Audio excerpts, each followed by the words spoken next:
Start. महोदय, दूसरा बड़ा प्रश्न मूल्य वृद्धि का है।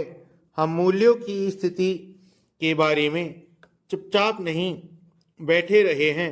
हम ऐसा कर नहीं सकते।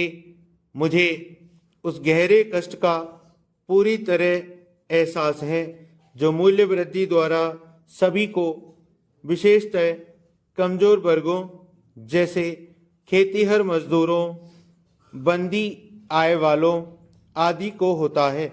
लेकिन जो लोग भय का संचार करने की कोशिश करते रहते हैं, उनके कथनों से हमें अपना विवेक नहीं खो देना चाहिए।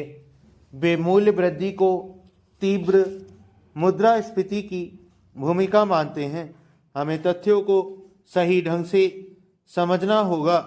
हमें जानना होगा कि वास्तव में किन कारणों से कितनी वृद्धि हुई है।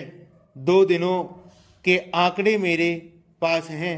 18 जुलाई 2001 को समाप्त होने वाले सप्ताह को, जिसमें थोक मूल्य सूचकांक एक वर्ष पहले की अपेक्षा 4% ऊंचा है।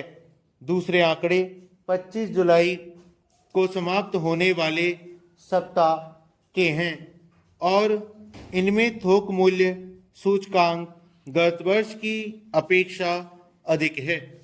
अनाजों के लिए सूचकांक 2% कम है और चावल को छोड़कर अन्य सभी अनाजों के मूल्य पिछले वर्ष की अपेक्षा गिरे हैं।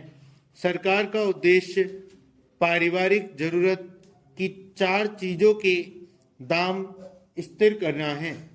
पैरा, चावल के दाम 2% बढ़े हैं, लेकिन गेहूं, ज्वार और बाजरे की कीमतें पिछले वर्ष के इसी सप्ताह की अपेक्षा कम हुई है।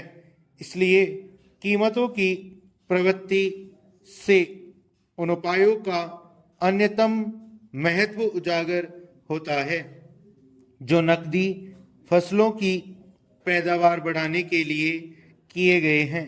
इस संबंध में कपास के महत्व का जिक्र किया गया है।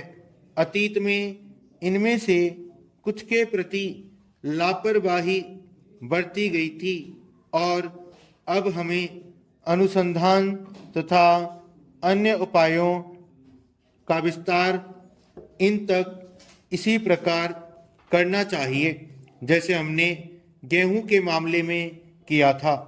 अगर हम अपने प्रयास शिथिल न करें तथा कृषि उत्पादन में उपलब्ध उन्नति की गति को बनाए रखें तो स्थिरता के साथ विकास का लक्ष्य हमारी पहुंच में होगा। किसी ने यह भी कहा है कि विकासशील अर्थव्यवस्था में मूल्य चढ़ते ही हैं और यह बात उन्होंने बड़े अच्छे समय पर कही है। हम देखते हैं कि मूल्य वृद्धि भारत में ही नहीं बल्कि आज विश्व में इसे सभी जगह देखा जा सकता है। इसके साथ ही हम उपभोक्ताओं के लिए मूल्य कम रखना चाहते हैं। साथ ही हमें यह भी सुनिश्चित करना है कि कृषि की उपज भी बढ़े। स्टॉप।